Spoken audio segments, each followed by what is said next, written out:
Hey guys, how you doing? Dr. Nathan Thompson here with Exemplify Health Center, a Wellness Way affiliate. Hey, if you can hear me okay, just let me know. I wanted to answer the question that a lot of people have, a lot of people message me with, or a lot of people, they want to know all of these different things when it comes to diets, when it comes to weight loss, when it comes to those things. And if you can hear me okay, give me a thumbs up. I want to make sure you guys can hear me okay. And I'm going to answer this age-old question: which diet is the best, the absolute best? So if you have a question regarding a specific diet, make sure that you ask away. How you doing, Chris? Thanks for jumping on. So coming up and on Saturday at 10 o'clock, hopefully the weather holds out. We're going to be talking about the biggest roadblocks to weight loss. And here I had this, I had everything done, and I go back and I look at it from a 30,000 foot view. And I look at it and I say, I don't like it. Now, don't get me wrong, great information or whatever, but I just didn't like how it flowed. And I want to make sure that when we're done with that talk on Saturday, that you can actually walk away and you say, that makes a lot of sense, versus saying, oh, there's so much different information. All right. So I want to talk to you specifically about quote unquote diets. All right. And here's the thing. If you, how you doing, Roxanne? So here's the thing when it comes to diets. All right. Now, let me know if this has happened to you. Your friend Karen, hopefully there's no Karen here. Karen theoretically does a diet and does unbelievable with the diet. And she comes to you and says, you got to do my diet. It's incredible. It's amazing. It works. It's just the next best thing since ice cream. And let me show you how to do this diet, because it's going to be fantastic. So you, in your pursuit, in your journey for maybe better health, or maybe weight loss, or whatever it might be, is you decide you're going to do the diet, and lo and behold, it doesn't work for you. You may have felt bloated. You may have felt tired. You may have felt extremely fatigued. Heck, you may have started sweating out stuff and it made you smell a lot, or it made you nauseous, or you did it for 30 days and nothing happened. So you're saying, your friend Karen is saying, gosh, I don't understand why nothing happened for you, because it works for me. Here's the thing with diets, is that there is no one diet that actually works for everyone. All right. Now, full disclosure is there is no diet, there is no protocol. And you may be saying, Dr. Nate, didn't you write a book, and didn't you actually design a quote unquote protocol? And here's my answer. Yes, I did.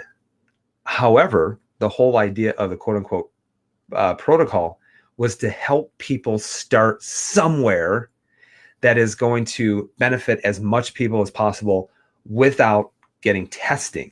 Okay.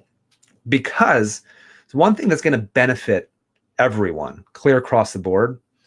Number one, lowering your stress. And then number two, lowering your insulin levels. All right. So if you don't know what insulin levels, we're going to talk a lot about this at Roadblocks Weight Loss coming up Saturday, 10 o'clock here at Exemplify Health Center. All right.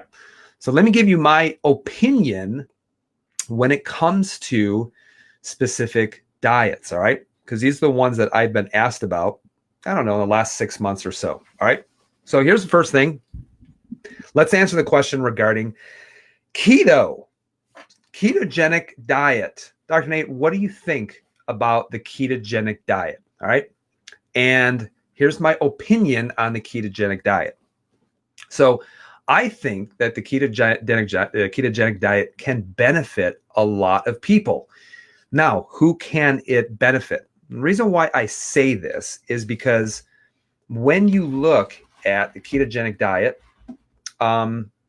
it automatically helps you to avoid a lot of foods that can cause a hyperimmune system response. So is ketogenic good? Yes. In some instances, it can be good. It can be good. I will say for a lot of men, it can be good if you are having some issues with high cholesterol or some insulin type issues, pre-diabetes or even type 2 diabetes. And the reason why it helps you is because you're lowering your insulin response because you're lowering your carb intake. And in fact, ketogenic says, hey, you can only have about 20 to 25 grams of carbohydrates. And so you're massively, massively lowering your carbohydrate intake, which is automatically going to lower your insulin response, which can help your cells reset themselves, become more sensitive to insulin. So can ketogenic be beneficial? Absolutely. Do I recommend it to do it your whole life? Absolutely not. Okay. Now, if you have done ketogenic, because a lot of times I will ask a woman will come to me, and if this is you, give me an amen, please. Because a woman will come to me and they say, Dr. Nate, I did ketogenic diet and I felt absolutely awful. And I then will ask this question, do you have a gallbladder? And they say, no, I don't. I don't have a gallbladder. Then I say, you should not be doing a ketogenic diet. And here's a reason why. Ladies, if you don't have a gallbladder, you don't have a storage tank of bile that helps you to break down fats. And if you don't have a storage tank to break down fats, every time that you are eating massive amounts of fats, those fats aren't getting emulsified and they're not getting digested and put into your body. And so this is the problem. You don't break down your fats, it's going to cause nausea, it's going to cause bloating, it's going to cause gas. So you have to have a healthy functioning gallbladder in order to do ketogenic. Now, if you don't have a gallbladder, here's what happens is you also don't have a liver that has been functioning pretty well. And it would be safe to assume that you do not have good, healthy hormone levels, specifically estrogens, things like that. And you can go into whether you have a healthy menstrual cycle, things like that. But listen, you don't have if you don't have a gallbladder, you're having gallbladder issues, there's a lot more problems that is actually why you developed a poorly functioning gallbladder. So the other thing keto will not work for people is if you do not break down proteins very well. So how can you tell if people break down proteins the way that they're supposed to? Well, if you do a food allergy test and you are seeing that your body, your immune system is responding to things like beef or chicken or tuna or a lot of different types of proteins, then what that means is that you got a problem breaking down proteins, which is usually a problem in the stomach. So the stomach is not producing enough acid to break down those proteins. So if you start putting a lot of meat proteins in there, it is going to be a bad day for you. Once again, it's proof is that there's always something beneficial within a diet with the idea behind it, but it still is not gonna work for every single person. So here's the next one. Hopefully I cover all of the major ones, but if you have one that I don't cover, make sure that you leave that in the comments and I'll answer that afterwards by going back. Now watch, here's the next one. Dr. Nate, what do you think about paleo? So what do you think about the paleo nutrition plan? Actually, I kind of like it. And the reason why I kind of like it is that it's similar it helps you to avoid things like dairy, which, by the way, when we test people's foods, a lot of people react negatively to dairy. So they react to cow's milk, they react to casein. So they don't react to whey, they react to casein. And so the paleo diet says, hey, no milk. You also, there's other things that they don't want you to be on. No wheat, no corn, things like that. And obviously when we test a lot of people, there's a lot of people that react negatively to wheat gluten, especially. And there's a lot of different reasons why you should avoid wheat. And some of it is because of gluten. The other thing is just because the amount of herbicides like Roundup that are on it. And those herbicides actually can start to, like Roundup, can start to poke holes in the small intestine, which can then leak your food or leak some of your proteins and fats and your carbohydrates into the actual body that then cause an inflammatory response. Now, however, do I like paleo all in all? Yes, I do. I think that's actually the closest to what we teach in our office that's called the non-inflammatory diet. Now, here's the problem that a lot of people run into when it comes to paleo is that they still are substituting so many alternative sweeteners. So there are some things that are quote unquote allowed on paleo that aren't necessarily going to be good for you. Now, I remember, taking part in quote unquote paleo challenges, which were all the rage 7, 8, 9 years ago. And there was always a few people who did absolutely horrible on it. And the reason why is because they were substituting, instead of like sugar, for example, they were just subbing out raw agave nectar, because that's paleo. And here's the thing is that paleo does allow certain sweeteners like agave nectar or honey. And you got to remember this is that fructose, which is raw agave nectar, and which is also, there's fructose that's in honey, is that some people, and also allowing for fruit, is that there's some people that don't do well when it comes to processing fructose. And those people are the ones who actually have what are known as a fatty liver. So if you have a fatty liver, you're not going to process fruit very well. You're not going to process honey. You're not going to process raw agave nectar at all, because anything with fructose has to first be processed by the liver before it's either stored as fat or used as some kind of energy source. So, hey, Joe, how you doing? Welcome aboard. So then you got paleo. So I think there's some benefits and there's some drawbacks when it comes to paleo. Now, what about the zone diet? So here's what the zone diet is. The zone diet is really dialing in and focusing in on the ratios of your carbs, your fats, and your proteins. So zone says you 40% carbohydrates, 30% fats, 30% proteins. And here's the benefit, I think, of doing zone. I think where zone can benefit a lot of people is our athletes especially. So athletes especially will benefit from having a little bit more carb intake, especially when they have a high amount of exercise volume. So there's a lot of people who do CrossFit, or maybe you're in a college sport, or maybe you're in a high school sport where you're actually expending a lot of energy at practice and games, training, and things like that.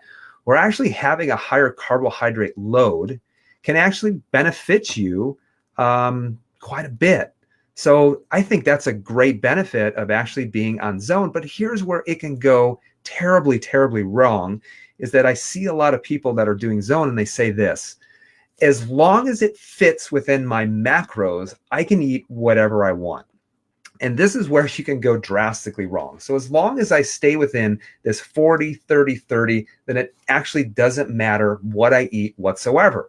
Here's the problem with this, is that yes, it absolutely does depend on what you eat, because there's a difference in a hormonal response between white sugar and between a different type of sugar, like a complex sugar that's in broccoli. So there's a big difference in the insulin response in what you eat. Your types of fats. There's the difference between fats that are coming from grass-fed beef, and there's a difference between fats that are coming from hydrogenated oils. All depends on how the liver is processing it, how much inflammation it actually creates. So really the quality of food makes all the difference too. So zone can be a good start for a lot of people who are doing a lot of high intensity exercise and who are doing CrossFit and things like this. Now, the next one is called Whole30. So what do you think, Dr. Nate? What do you think about Whole30? And I think Whole30 is really good. And in fact, Whole30 will closely mimic what's known as the autoimmune protocol. So if you know out there, there's this whole autoimmune protocol type diet, which is kind of like the Whole30, kind of like paleo, and in which you're cutting out a lot of different foods. One of them is actually wheat gluten. Another one can be things like lectin, like a lectin-free diet, nightshades-free, things like that. So the Whole30 it can be really, really, really good. But my biggest beef against the Whole30 is how restrictive it can be, and you could be restricting foods that you don't necessarily need to. Now, the other thing, the biggest thing too with the Whole30 is this, because I've had a lot of patients who decided they're going to do the Whole30, and it actually ends up being the Whole8 or the Whole9 or the Whole12 or the Whole15, meaning you made it whole foods, but you only made it for 15 days. You didn't make it for the whole 30 days. So the biggest thing with the Whole30 is basically people following through with it. So the best diet in the world is actually going to be one that you can follow through with. So it doesn't matter how great it is. It doesn't matter how healthy it is that if you can't follow through with it, then what's the point of actually doing it in the first place? So I hope that makes sense for you. All right. So that's the Whole30. That's my opinion on that. There's two more that I want to go over. And if at the end I don't get to it, then ask me about it. If it happens to be a ridiculous type diet, maybe I won't answer you. So here's the next thing. The next thing is the Atkins diet. So Dr. Nate, what do you think about the Atkins diet?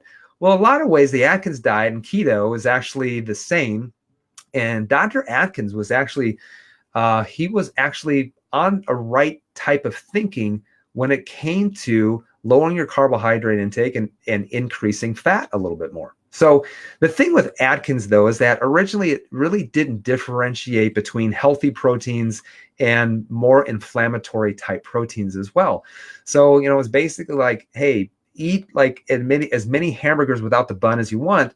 But the problem is that, you know, it didn't really differentiate between, hey, is this grass-fed or is this coming from commercial raised meat that's been fed a ton of corn that has a low content of omega-3 fatty acids and has been fed a bunch of antibiotics. So there's a difference in the quality of your meat that can play a big difference. Now, sure, if you do it, but you're eating very inflammatory, low quality meat, you'll get away with it for a while.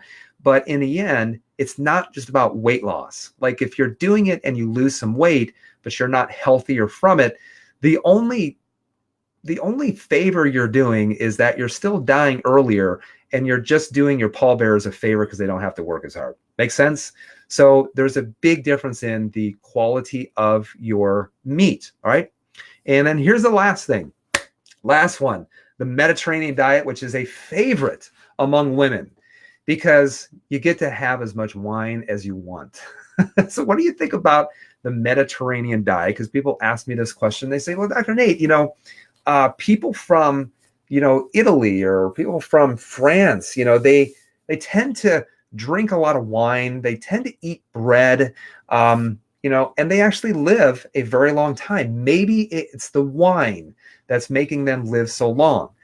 Now, listen, let me be very honest with you, is that wine in and of itself can be very damaging because it can be very damaging to the liver. There's something, and we're going to talk more about this coming up, roadblocks to weight loss. We're going to talk about the role of the liver when it comes to weight loss. And I'm going to show you a picture of someone who had a heck of a time trying to lose weight. I'm going to show you why. But consuming a lot of fructose, for example, and consuming a lot of alcohol can bog down the liver quite a bit. So there's this whole idea of non-alcoholic fatty liver disease, which so many people have today, but there's also alcoholic chronic fatty liver disease. Both of them are because of an inflammatory response. Now, listen, what about the Mediterranean diet? Here, these people live a long time and they do eat a lot of bread and they also drink a lot of wine, but this is one of the secrets. And in fact, if you want the benefits of wine, it's called resveratrol and you don't have to have the wine with it. All right. So the benefits, why do those people do so well on it? Well, here's one of the reasons why is even if you are eating carbs, when you combine them with fat at the same time, specifically a healthy fat, then you negate the negative effects on your blood sugar that those carbs would have created if you had eaten them by itself. Hopefully that makes sense. So, ladies, just because you get to have a bunch of wine, don't say that you're totally 100% into the Mediterranean diet. All right. All right. So hopefully that makes a lot of sense to you. Now, one of the things that you guys can do that we're going to talk about at the Roadblocks, the weight loss event, is I'm going to talk about real quick the first two things.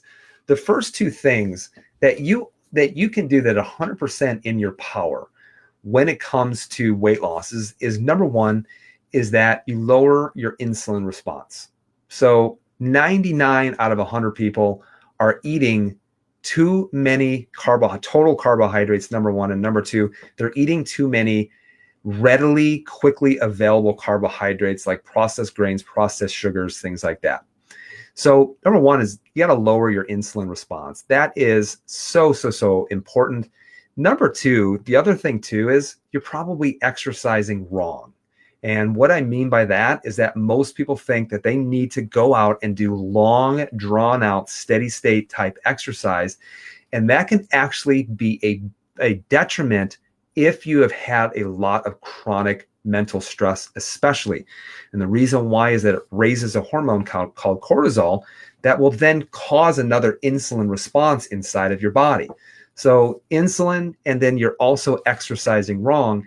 And those are the two things that we start to address when we do T28 challenge, which is going to be coming up the week after that. But I want to talk about two other things. The two other things where you can really go wrong when it comes to weight loss is a third thing is inflammation. So inflammation. So for example, you may have chronic joint inflammation. You may have chronic inflammation from foods. You may have a problem in the gastrointestinal system, in the intestines, or in the large intestine. You may have a problem with inflammation somewhere in the body. And so inflammation, just think of this, inflammation will always produce more stressors on the system, and the body doesn't care at that point when it comes to weight loss. It's concerned more with handling the stressor. And then here's the last one. The last one is your liver, okay? Now, this has a lot to do with estrogen dominance, all right? So if you guys have ever heard of estrogen dominance, I want to show you a lab example, okay? So let me show you a lab example. See if I can bring both of these up here.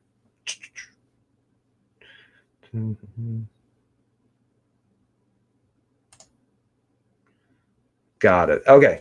So what you actually see here is I want to show you this whole idea between liver and also what's known as estrogen dominance. So here's a woman comes in, has a heck of a time trying to lose weight, no matter what she does. So working on foods, obviously lowering inflammation.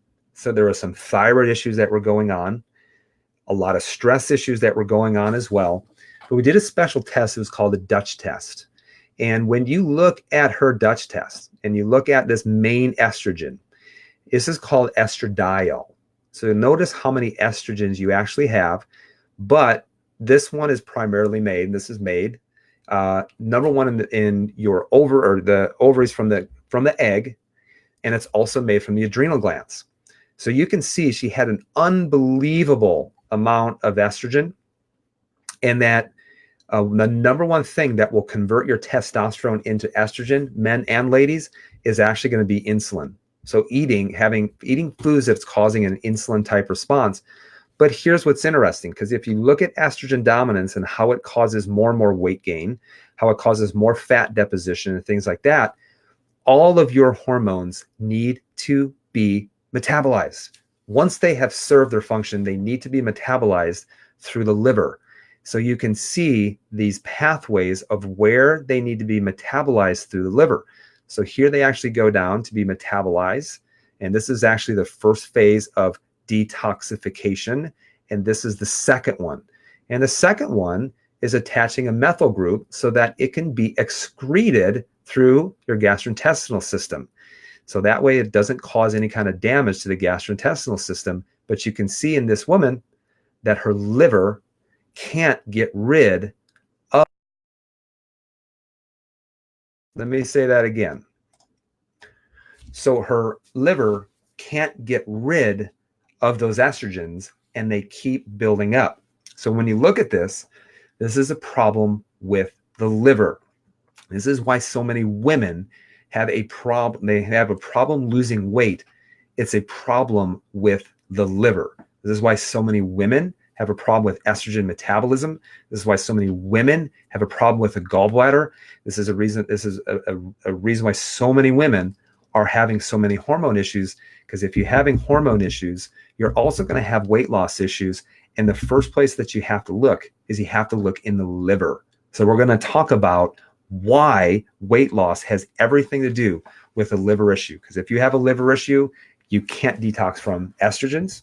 You're going to have a hard time converting fat into energy to be able to use as a fuel, which means as soon as you go and you start restricting quote unquote calories and try to go into fat burning, then what happens is you start having a lot of bad days, like headaches and low energy and things like that. So which diet do you think is the best? And here's the answer. It depends. And we're going to talk more about this, why it depends, and how you individually can create a roadmap for weight loss that has you in mind and not someone who is promoting their diet and promoting their agenda. So guys, I hope that makes sense. Courtney, Jelan, Cindy, Joe, Courtney, Roxanne, Chris, thanks for joining us. Thanks for commenting. And if you have a question regarding a diet, just leave a comment below. Promise I'll get back and answer your questions. It's time for me to head home after a long days of work. So, hey guys, be well. Hopefully I will see some of you at on Saturday at the talk, and make sure that you share this. Share the link with someone who you know will benefit from being there. All right, guys, be well, and we'll see you soon.